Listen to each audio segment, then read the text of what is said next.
નવરાત્રિના પાવન પર્વની ધૂન સમગ્ર દેશમાં સંભળાઈ રહી છે, જેમાં સુરતના ગોપીપુરા મોટી સિપટ વિસ્તારમાં માતા અંબાની આરાધના ખૂબ જ શ્રદ્ધા અને ભક્તિભાવ સાથે ઉજવાઈ રહી છે. નવરાત્રિના આ 9 દિવસોની ખૂબ જ મહત્વ ધરાવે છે.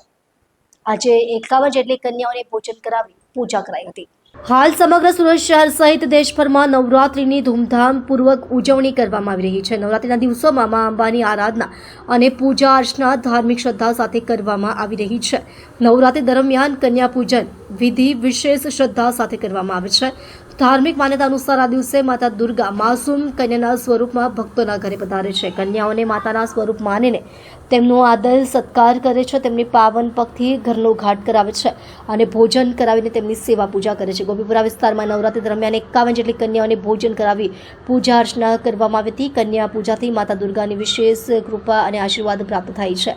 આ પર્વ શ્રદ્ધા, ભક્તિ અને સામાજિક સંસ્કૃતિના એકીકરણનું પ્રતીક બની રહ્યું છે. આ વિસ્તારના વિવિધ પંડાલો અને ઘરોમાં માતાની મૂર્તિઓની ભવ્ય સ્થાપના કરવામાં આવે છે, જ્યાં ભજન કીર્તન અને ધાર્મિક અનુષ્ઠાનનો દિવસ રાત ચાલે છે.